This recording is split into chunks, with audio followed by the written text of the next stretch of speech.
Good evening, everybody. It has been a long week, but a good week. So as I go through this, I will attempt to deliver this succinctly. I have notes, but they're incomplete notes. But I will attempt to cover everything succinctly. But if I fail in that, please give me some grace. My name is Daniel Young. I'm the owner and founder of Adaptive Perspective and the Adaptive Perspective social media platforms. And I am back to talk about our stock market investment strategy using closed-end funds. So, to get the normal disclaimers out of the way, this is an unedited video. Who knows what you'll hear in the background as I film these in my house.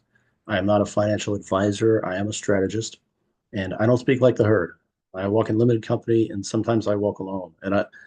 My goal is to be completely everything transparent. Uh, so if I cuss, I apologize. It's not really professional. Uh,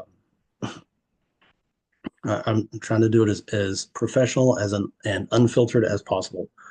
Um, and I don't know why my allergies spike in the evening, but they do. So if you like my content, please remember to hit the like button and subscribe to my channel. And let's get into it. So before I get into the actual closed-end fund master list, I like to go back through the news for the week and kind of really combine last week's news with what we've gone through so far. So my goal is not to restate everything I've already said because I feel like I've said the same things a lot lately because it's still very much a bond market. So I'm sorry if I seem redundant. Sorry if I get repetitive, but I'm going to try to do this succinctly and not doing all that other stuff. So, are there notes for the week? Yes, we should take Treasury Secretary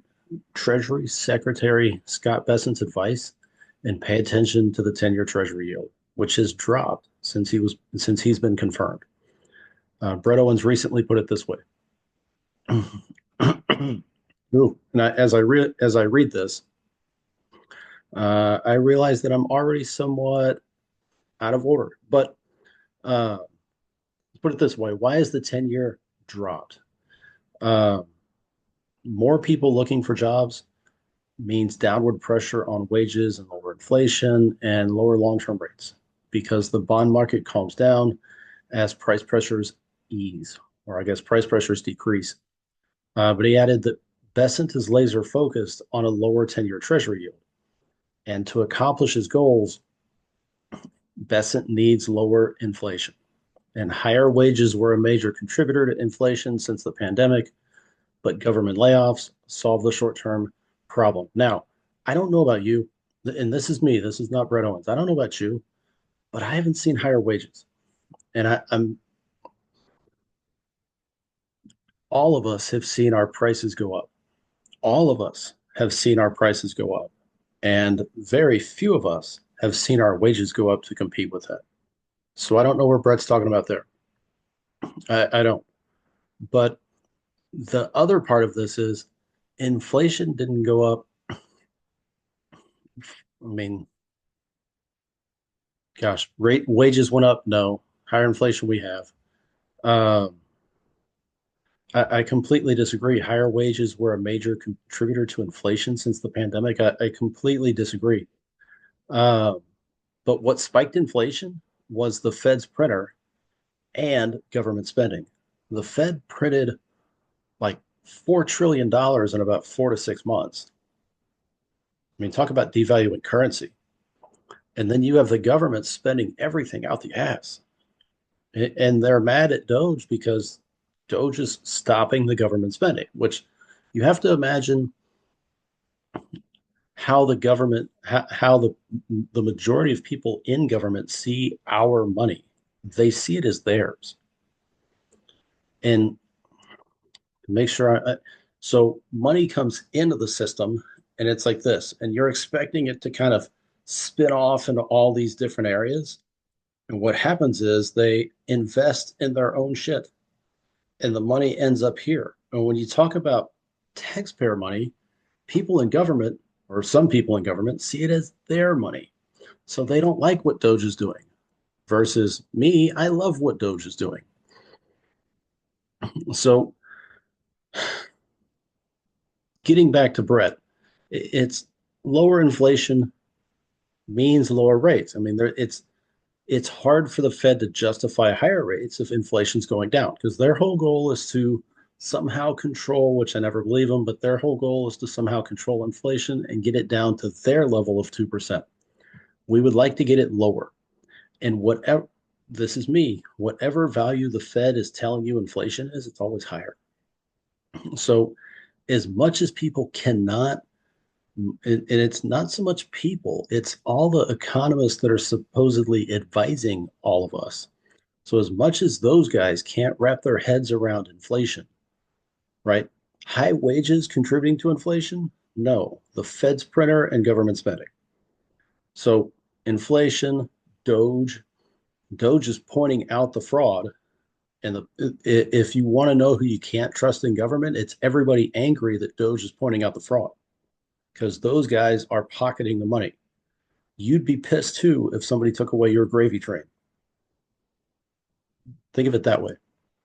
So, as much as they can't wrap their heads around inflation and Doge and curing or nixing government waste, fraud, and abuse, and as much as they can't wrap their heads around tariffs, most economists still hold that lower rates signal some type of recession or some type of slowdown.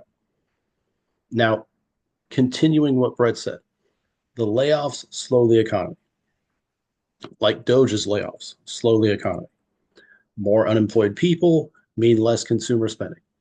President Trump has warned that a recession may come and may even be necessary. And this is Brett. When did you last hear a politician say that? And this is me. Trump's not a politician, which is why I voted to hire him because he's much more. He's a superb negotiator. He runs the government like a business, and we want the business to be profitable. We don't want the employees voting on their own wage increases. We want the government itself to be small, powerful, and profitable. So everybody throws around the recession word. What does it really mean? And that's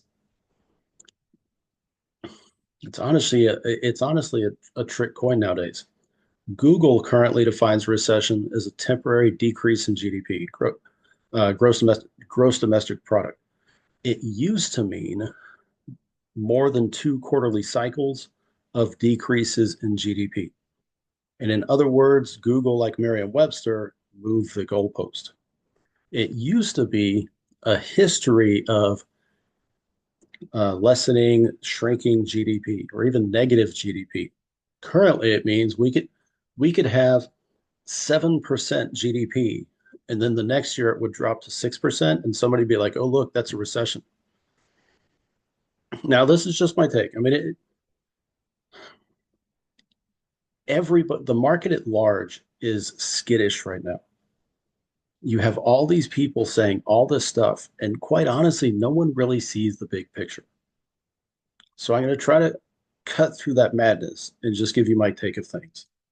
It sounds like Bessent and Trump are going to force the Fed to lower the rates by letting the doom and gloom news skew things and scare the market into that perceived recession, which is all you really need. And you and I both know the public at large, the herd, isn't the best at seeing trends because if they were, they wouldn't be in the herd to begin with. All of those people listening to the news and skewing the market, the volatility we're seeing in the market, like the up and down and extreme fear to fear and back to extreme fear, all of that stuff is the herd listening to all those people who are either intentionally steering them into different investments for personal gain or just not really knowing what to do. And it's like steering that giant school of fish I talked about last week. If you bunched up the herd into this giant school of bait fish, they are easy picking for any type of fish bigger than they are, even other bait fish. If you've got a giant school of shad, which could be anywhere from like half an inch to like 4 inch, really, anything bigger than that can be considered a bigger fish And even if it's bait, bigger bait can eat smaller bait. So you've got this giant herd, giant school of fish, giant herd just turning every which way and getting attacked nonstop. But that's how the herd is. When it's fear, they pull money out. When the fear level drops, they pull more money out. When it changes a little bit, they push money in. When it hits greed, they push money in late. And that's who's really steering the market. So all you need is perception. That's all they're going on. You don't need data. You just need every news station saying, oh my gosh, we're in a recession, and the herd will respond. Now, if it's me, I guess this is my advice. So on my side, I don't think the economy will truly slow. I don't think we'll hit negative GDP. I still think we'll be positive. People will keep spending. We're about to hit summer now, and I get it. Like I just read a story, just read an article that said this summer less people will be taking a vacation than normal because of inflation. Now we're reaching a point where inflation is cooling or dropping, but it goes back to wages. Inflation has spiked. The cost of everything has spiked.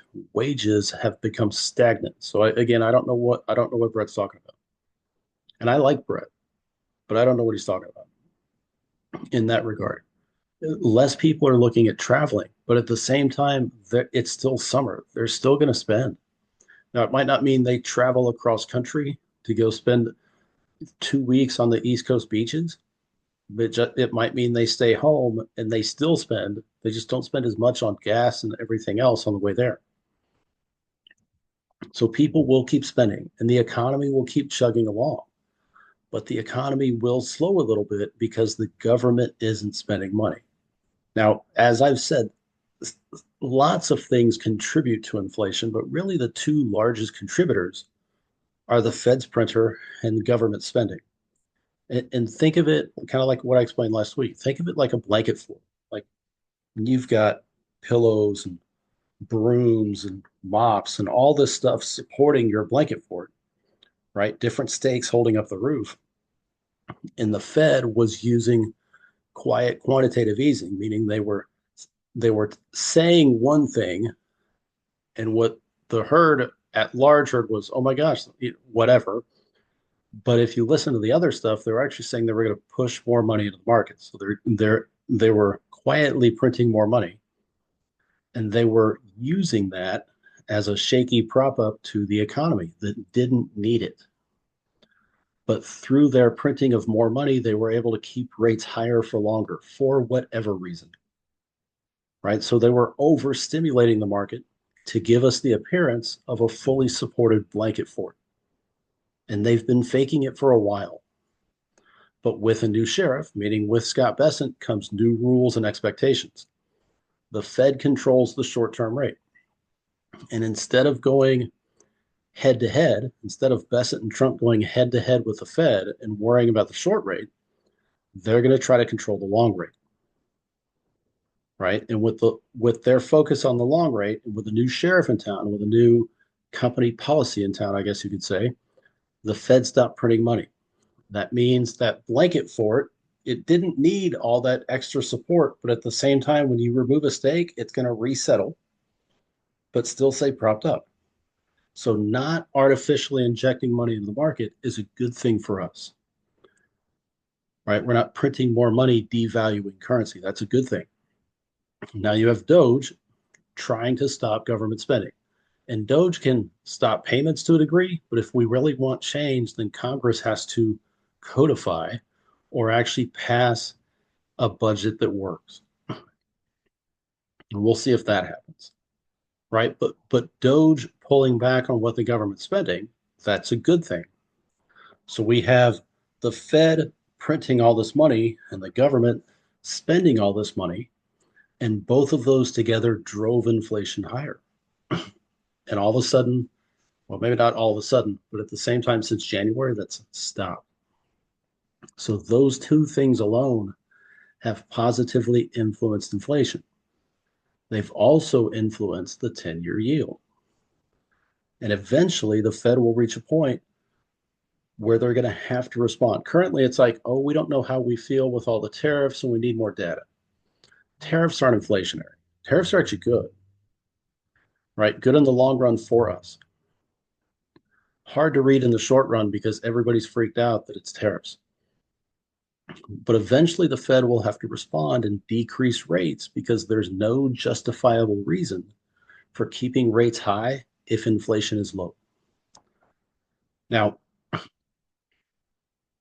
as I go through my notes, I realize I almost like duplicated different sections. So let's see.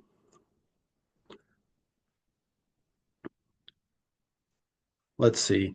So if Besant and Trump are going to control the 10-year yield, how do they go about that? It comes down to 4 points. Part of that is tariffs, which are not inflationary. Research has shown that. But tariffs will also inject money into the economy. They'll also make the stock market a little more volatile. And tariffs simply mean like if you're going to sell what most people don't see. So when Trump initiates reciprocal tariffs, that means whatever a country charges us, we're going to charge them. So if Japan charges Chevy 25% of product to import cars to Japan, we're going to charge Japan or Toyota, right, 25% to import cars here. Now, Toyota makes cars in America, but it's an international company. But if you're exporting your product into a different country, that country charges a tariff. The US has not been doing it for about 4 years. Excuse me. So we're going to start reciprocal tariffs. Tariffs don't play into inflation, but they're going to make the market volatile, meaning Trump is going to try to force companies to move their overseas business to the US. So now they're a US company and they don't have to pay tariffs. Everybody wants to import to America because of our consumerism and because of true capitalism. Capitalism, the survival of the fittest, not the government engineered survival of the fittest. True survival of the fittest, capitalism, will force companies to compete. And that's what tariffs are doing. Companies are going to have to restructure and realign and see if they want to invest in America and meaning build a plant here and make stuff here, or see if they want to stay international. Like Lego's based outside of the US. Every Lego product, unless they've got a plant here, right? As far as I know, but everything Lego is shipped. Like when you replace a Lego part, it comes from overseas. So do they want to invest in building a plant in America? Or are they going to keep everything overseas? That's kind of the generics of tariffs. Uh, Deregulation. So we have the 4 point strategy. So we have tariffs, which will inject money into the market, make companies compete.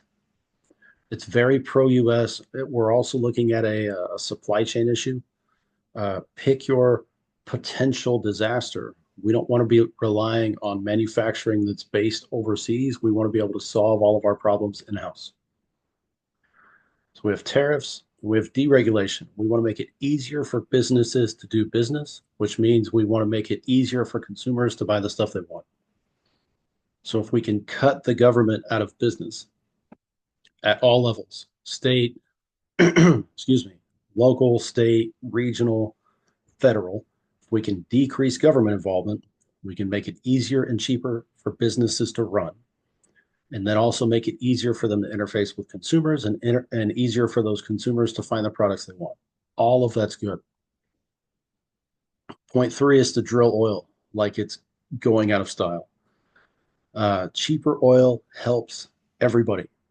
We were buying the nastiest crude oil, I believe, from Venezuela, but we were buying the nastiest, dirtiest crude oil from overseas and then sending it somewhere else to get filtered and cleaned. So I can only do this. Got to show it by video. So it's if we're using my head as our map, it'd be like you want the oil here. We were harvesting it here, sending it over here on a diesel ship, right? So we're harvesting this crazy, nasty, just dirty crude oil and paying somebody else to do it. Heaven forbid we use the stuff that's already here. So we're buying this, and it's the worst thing possible. We're sending it on a diesel ship all the way over here to get cleaned and filtered and paying somebody else to do it. And then we're sending it back across the oceans over here, still by diesel ship, to deposit here. And here, right, becomes the routing force for the rest of the country. It makes absolutely zero sense. Absolutely zero sense, unless your goal is to give government more money and more spending and more control. That makes sense, but it doesn't make sense on a business move. But if we drill our own oil, if we produce our own oils, we drill for it, we mine it, we transfer it, we process it, we ship it across, across the states, and whatever's left, we either fill up the oil reserves, right, or we sell it to other people. But cheaper oil, meaning cutting off all that other crap and focusing on US made oil, cheaper oil helps jobs. It also helps drive down the cost of everything, drives down the cost of energy and manufacturing and transportation and the cost of gas and the cost of pacemakers and microchips and technology and everything. Cheaper oil is a good thing, right? So the four things we have tariffs, deregulation, cheaper oil, and the perception of a softer labor market. Softer meaning a bigger labor pool or not so much unemployment, just more people able to work. Now, people think I want this to happen, but it's not going to be a straight vacuum effect. So it's lots of pieces moving at the same time. You've got Border Patrol and Homeland Security working to export illegals across the board. Like, we don't care what country you're from, they're looking to export you to somewhere else, your home country or a foreign prison. That's a lot of people. I mean, no one really knows the numbers. That could be 30 million people, could be more. My assumption is it's more because the government never really knows everything. So it's not like all of those people are going to be on planes tomorrow. So if we export 30 million people who aren't voting, who aren't paying taxes, who are draining our economy, who are a weight on your back and mine, that's really good. That doesn't impact the labor market to a degree because all of those jobs are unreported. That's under the table money. Businesses aren't supposed to hire illegals, but at the same time, they can do it under the table. It's like paying, when I was in college, I worked at a snow cone stand and they could pay me with an actual check or they could just pay me cash every week. And they paid me cash every week. And I like cash every week because it was easy. That's kind of the same idea. My business can pay you legal wages, but you don't have a social security number. You don't have all this other stuff. So I just pay you under the table. That's cheaper business. That's not the best thing for the economy. So if we suddenly export 30 million people, there's still going to be a gap, or it's almost going to create a vacuum in the labor market. Doge is working to help trim government jobs, and different secretaries throughout government are attempting to eliminate waste and all the jobs we don't need. Now, it's not like we're going to have this sudden increase in the labor force. It's almost like transitory labor, almost like holiday labor. Like you hire more people in October, November, December, January, and then those drop off the rolls. We're kind of doing the same thing, not creating a true vacuum of missing information, missing bodies, but we're going to have this labor swing. And it's not, I mean, gosh, the government itself is probably 5 million jobs, and the unofficial contractor list is anywhere from 50 to 20 million people. I mean, think about that. The official size of the government is already 5 million. That's a lot. Like that's a lot. And then you tack on another third party contractors and all these different groups. It's maybe another 15 to 20 million jobs. That's insane. That's insane that the government is 25 million people big. That's not a big government. That's a fucking big government. So Doge is trying to control that. And it's not like 25 million people in the government are going to lose their government jobs. They're just not going to get government contracts. They're still going to have a job. Now it becomes a job-based problem. Will their companies keep them or let them go because they can't support the wages without the government contracts? So that pool of people, it's going to be like transitory labor in the sense of they're going to go from one place to another. But I don't see this giant gap occurring because we're forever expanding the economy. We're decreasing the cost of doing business. We want more people employed. That's a good thing. So it's not like we're going to see this giant vacuum from 20, 30 million illegals leaving, that it's going to be this giant issue like most economists fear. So I see it. I see the four port strategy on their end, but I really do. I see it as a bigger picture. Like, so instead of attacking the short term yield through the Fed and vying for that power, they're going to try to focus on the 10-year and they're going to try to force the Fed to cut rates. And that's a good thing. Now, the people get freaked out about the recession. I still think the recession overall is a good deal because,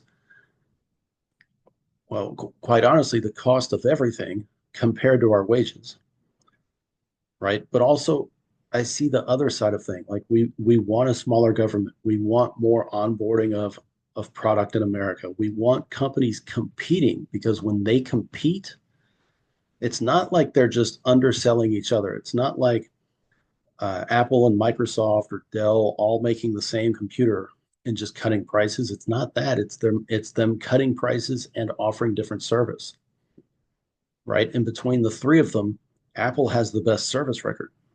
So if Dell suddenly cut their computer cost in half, that'd be amazing. Microsoft would be like, no, we're going to cut our cost in half and we're going to give you more service. And Apple already has amazing service. So if they cut their prices in that competition, then you as a consumer get to weigh the best possible outcome. You want a company like you want that. I mean, you want the volatility sucks. I get that, but you want companies competing for your service, right? Or competing for your business, right? We need that because when they can do whatever they want and just jack rates, not everybody is making that money. So we also need the brief lull in housing. Like the cost of everything has gone up. The cost of rent, and whether you own a house, lease a house, rent a house, which is kind of the same thing. If you're a landlord, right, and or an investor, the cost of all of that has gone up like crazy. And the only thing that's probably worse than increasing home prices is increasing insurance prices, which they can say is for inflation, but you and I both know that's a crock of shit. I don't know who, and the insurance is like, oh, it's inflationary. We have our own problems with inflation, but it's also the cost of replacement of everything. So the value of your house went up, which means the cost to replace it went up.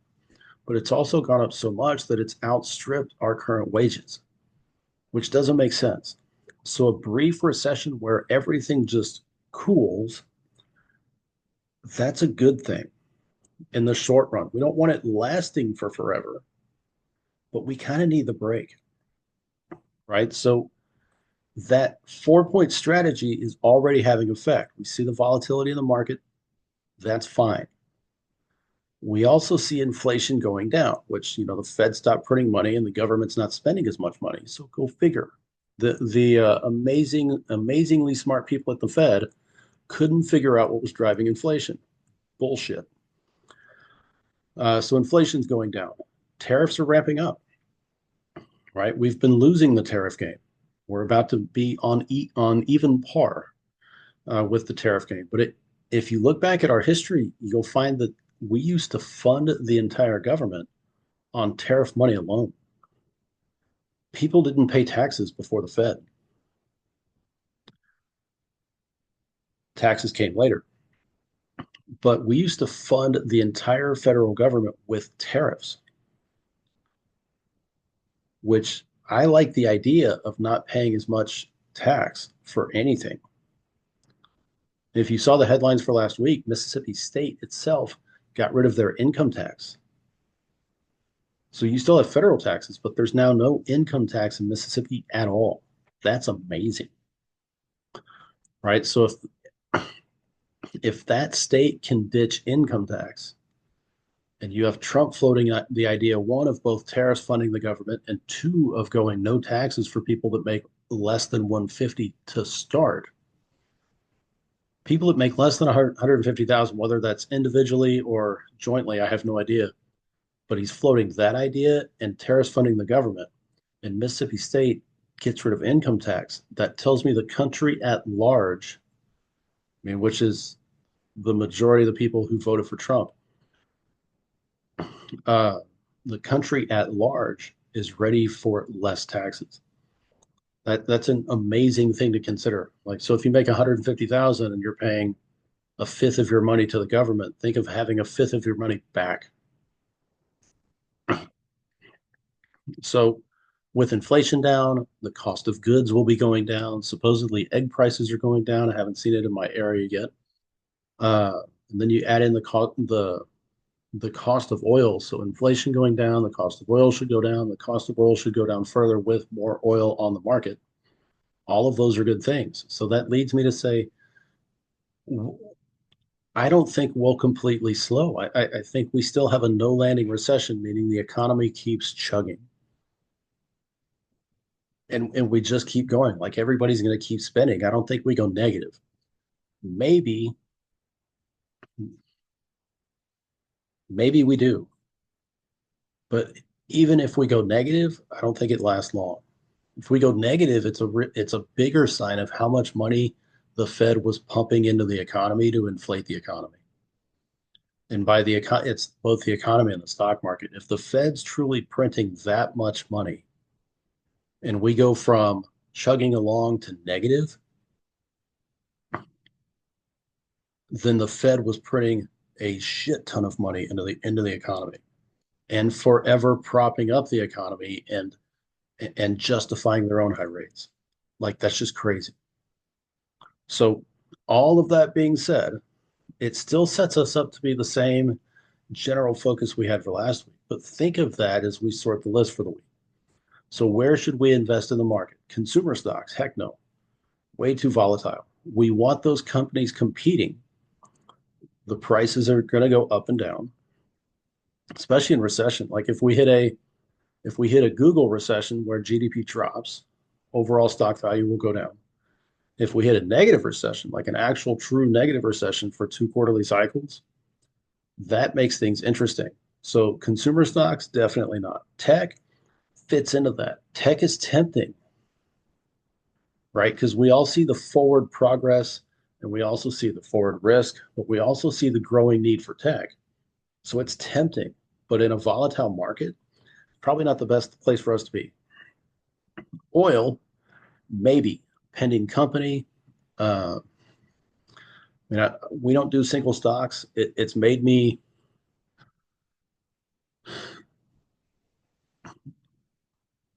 we don't do single stocks. It's made me more curious about single stocks, but at the same time, we don't do single stocks.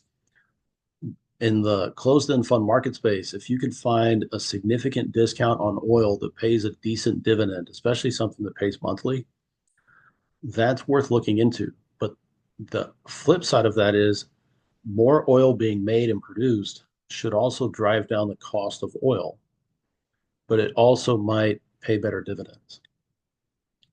Uh, So it's almost a wait and see, but it's of the companies that I'm aware of and that I target, neither of them fit the parameters based on discount. Um, and their pricing since we bought has just gone through the roof for us. So if the discount opened up, it would be worth considering just for the long-term plan for oil in general, but not right now. Natural gas kind of gets filtered into that. So you got the consumer stops, tech, oil, uh, energy transfer. Utilities are kind of a different thing, but related. But natural gas outright, not really. Maybe as part of a maybe as part of utilities, but not in and of itself. Bonds for sure. With Bassett and Trump focused on that overall 10-year rate, which has already dropped since he was confirmed, right? Any sort of potential recession and the Fed lowering rates, bonds are a great idea because bonds move opposite the short-term rate. So if the Fed controls rates and they lower rates because inflation is lower, then bond prices should rise.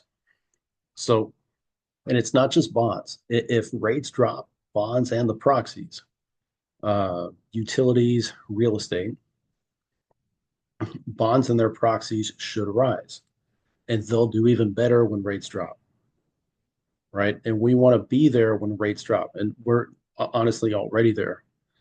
Uh, but the herd itself, that giant school of fish, is currently getting shaken up like, what's it get shaken up like uh, like a like a goldfish bowl, uh, or trying to rattle that last gumdrop in that crazy contraption out of the system. Uh, so as the herd and that school of fish is doing this, and you and I are moving into whatever we're going to invest in, the herd is going to react late. So that when we're already in the market or adding to our portfolio, the herd's going to finally react and react late. And that'll help us because they'll close discounts, they'll buy up shares, and they'll help lift prices higher. And then it becomes a different kind of problem. Then it becomes, what do we do long term? Do we keep the fund long term? Because everything is cyclical. Everything is cyclical.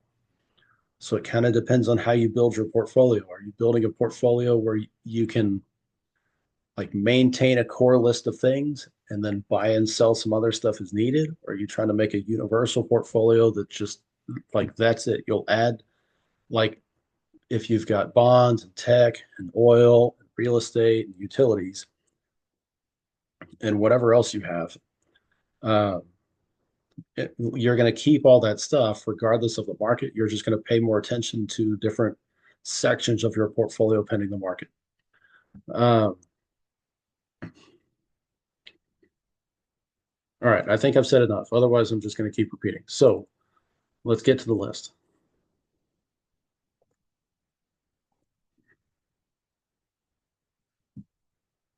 So normally at the end of every month, I update this list. I didn't update it this week because it was a crazy week. My daughter's team was out all Saturday, which means we were out all Saturday at a state competition, and they won it, which is amazing. But at the same time, I did not update the full list. I updated the color codes that I generally track week to week, and I will work on updating the full list for next week. Uh, but what I go through and do is I update the stats. I update the price per share and the net asset value on these color coded funds every week, and then I tag them with buy alerts or like dollar cost average based on what we owe, or just tracking. Like if you get into here, these are just tracking based on the discount. But I rank their discounts based on these standards. And if it's a newer company, there's a little leeway to that. I'm not completely rigid to this formula. But when I come back, I mean, I sort the list. I'll sort by discount, and then that way I get my three targets or the three asterisk targets at the top, and I make a new spreadsheet or make a new tab, and then I paste it over.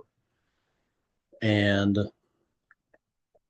I sort the list based on my qualifications, which I'll get into, and then I sort the list based on what we're targeting.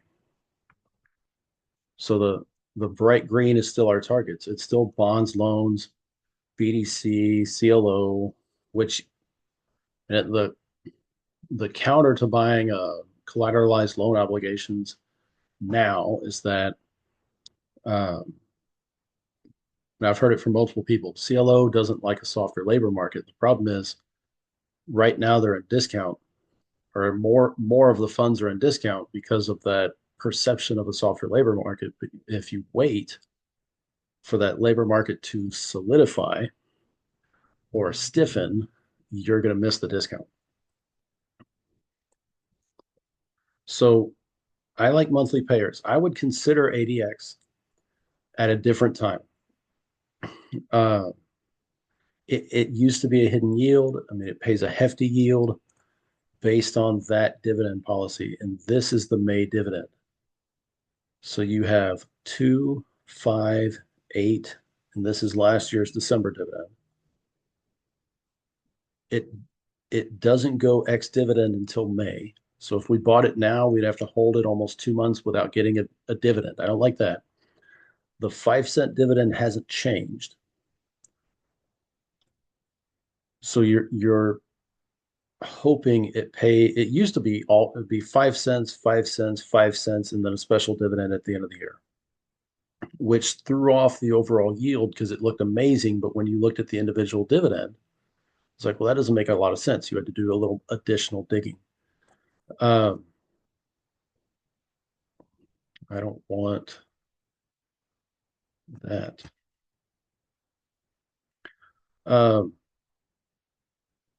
so the May dividend kind of skews the rest of the dividends now, and I don't know if that's going to change. But two, it's not a consistent pair. I would also consider it if its holdings weren't going to be subject to the volatility. That also makes it risky. Now, if we could sense an end to the volatility, which I don't think it's going to be like come and go in a month, but if we could sense an end to the volatility and the market steadied, so if the market drops with fear of who knows how things are going to happen, I don't really want to buy here. I want to buy it there. The problem is you can't time the market. You don't know if it's going to stall there or if it's going to drop further. But I do know that I'd much rather buy it cheaper than where it is. But for right now, I'm not going to see a dividend until May. I don't want to buy it right now. All right. So list wise, we sort out and go monthly. From there, I like to look at yield because they're all significant buys. They're all significant based on discounts. So I like to sort by yield. And I like to go anything. Oh, look, I like to go anything 9 and above unless there's cost to buy something else. So of what's in the bottom, we already own municipal funds. These pay a surface dividend of here, right? But based on your tax rate, they may pay differently. So it really is kind of dependent on you and your needs and whether you go municipal fund or not. We already own municipal funds. That's why these are italicized. Buying more just for the sake of buying more because they're on discount doesn't make sense. DNP, I need to change that. DNP we bought last week, which I'll review those as we are. So this is what we bought last week. I went for about the same level of investment as I had gone through previously.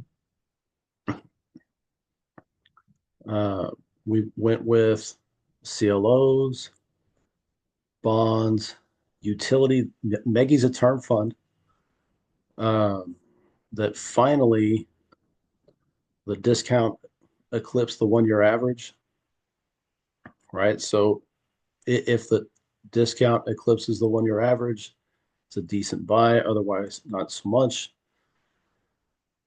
Bonds, real estate, those three municipal bonds, and then DNP. I went ahead and bought DNP. And I went back and forth with should we or shouldn't we? Because it pays a consistent dividend. I mean, regardless of the market, regardless of rate, it pays that consistent dividend. And I mean, just pays that dividend. And it was like, should we or shouldn't we? Should we or shouldn't we? And it came down to really three utility. I want to say PHT is another utility fund, but I like the DNP portfolio. I like that it pays a consistent dividend. And I mean, we look at what the discount was at the time, sub 4%, and it's a premium. It's like the only time I think I've bought a premium fund. Um, but as we look at it this week, the premium's gone back up and the share price has jumped. So yeah, so we bought it. Uh, and it's the same dividend, just went above 8%. Now it's less than that because the dividend's the same, but the price is higher. So, uh, but yeah, so with looking at the market overall, we had bonds, some real estate, a mix of utilities, and why I passed on HGLP, HGLB is their portfolio has become more, my abbreviation, portfolio in a can than it used to be.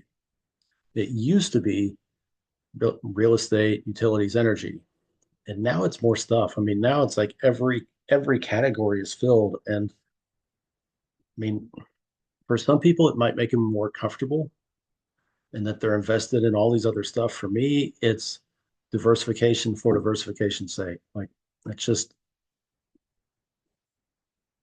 I'd much rather target the current market and not target all the other stuff that doesn't matter.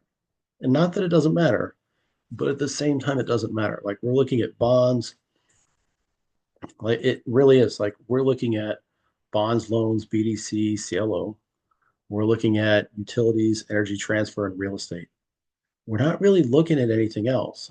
And HGLB, it was like they went into some other stuff because they weren't quite sure what the other stuff they were. So I passed on HGLB on the utility standpoint because we could have put more money in them. Uh, there we go. 12% bonds plus heavy weighted. I mean, heavy weighted in real estate, utilities, and energy. But we, instead of going that route to hit utilities and energy, and real, not that we need more real estate to do, but instead of going that route into utilities and energy, we went into DMP. And I liked how they diversified their portfolio in utilities and energy compared to the other. But this week it's not a buy because that eclipses the 1 year average. So, I mean, that's not true. The 1 year average is still around 8, but it doesn't seem like it. Seven's definitely higher than 4. So we want to take these off. So this is consumer, that's real estate, that's utility, but I debated taking it off my tracking list. And the set, I'm not a huge Allspring fan, uh, but since it does meet the target qualification, I left it on the list anyway. So we still have two consumer funds, real estate, two more consumer funds. That's technology. That's a smaller bond company. That's on the other side of the pendulum in bond companies. That's a bond company that's above the 1 year average. That fund we own in our Roth, but not a huge fan right now. Like, I like it. Don't get me wrong. It's a decent price point. They pay a nice fat dividend. I'm happy to ride the fund and see where it goes. If it drops, maybe it's a great dollar cost average, or maybe we sell it, honestly. Um, did we buy it? We bought it here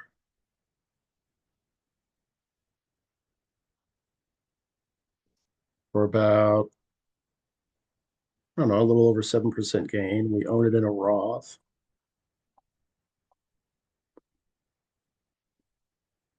for about 30% gain over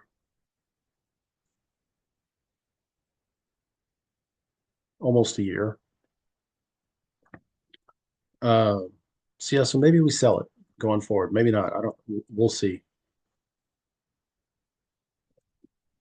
It's just if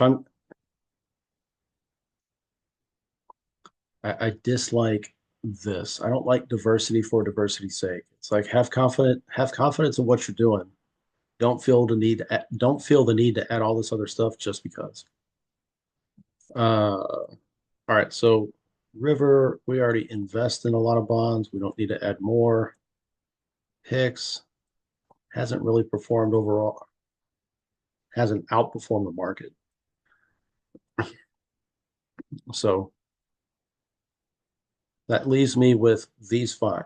So OXLC is taxable senior loans and CLOs, pays a fat dividend, but most people see that as corollary to the labor market. So as the labor market softens, or as most people think the labor market softens, the pricing may change. Currently, it's a discount, which means it's a great buy because it's generally not a discount.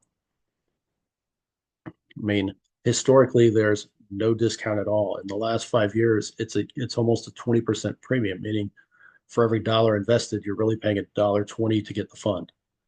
So to have it discounted just instead of in other words, it's for every dollar invested, you're paying 99 cents. That might not seem like a giant discount, but it is in comparison to where it normally is.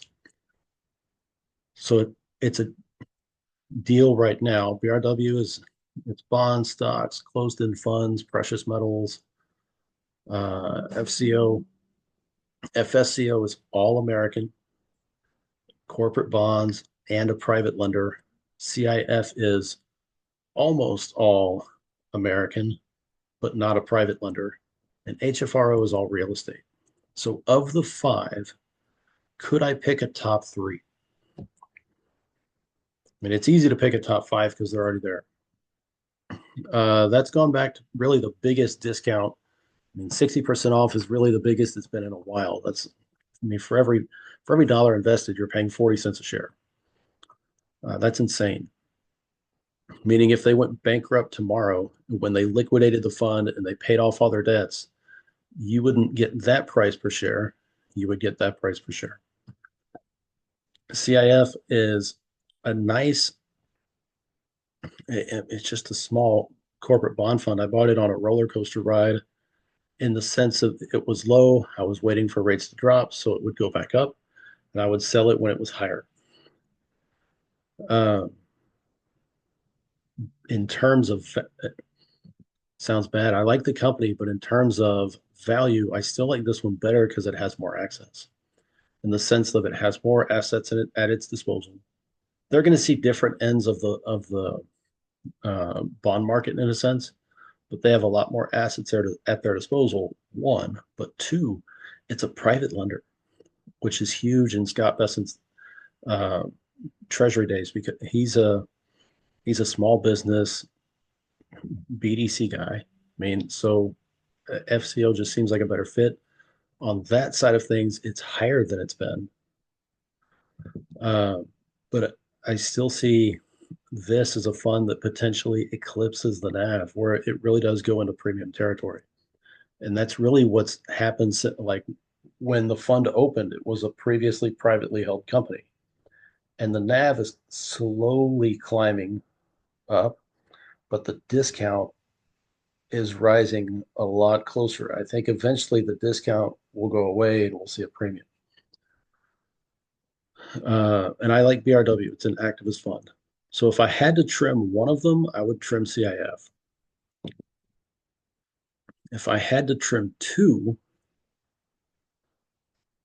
that becomes harder. Really, it comes down to your portfolio. If I had to trim one, I would trim CIF. If I didn't have to trim any, I would leave that as my top five. Um, CLOs, a shareholder bond activist fund, uh, all American bond fund plus the private lender, the BDC, super small corporate bond. It's heavy corporate bond, allocation, almost all American, just a very differently sized bond company, which I like. I mean, they do pay a fat dividend, and then real estate. So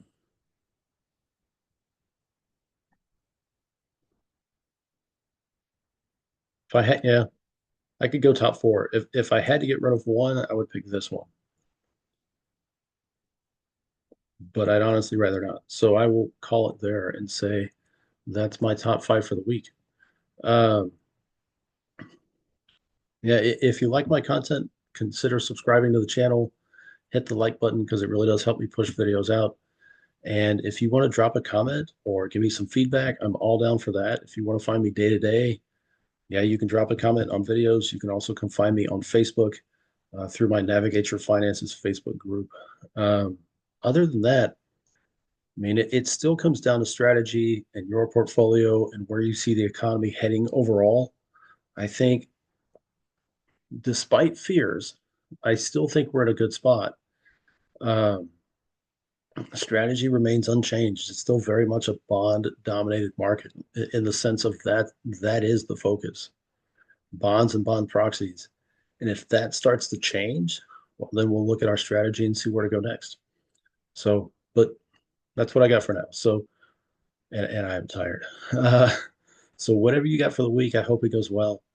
Uh, if you have not considered your strategy, like whether you've got somebody investing for you or you're kind of investing by the seat of your pants, you need a strategy. Figure out your strategy, do some reading. Uh, yeah, I mean that's really the biggest thing, and then see where you think the market's heading. So whatever you have for the week, I hope it goes well, and I wish you a wonderful week. March feels like forever, but it finally ends tomorrow, and then we have just really 7 weeks till summer starts on the teaching end of things, but 2 months in general till summer. So have a great week, everybody. I will see y'all on another video. Bye bye.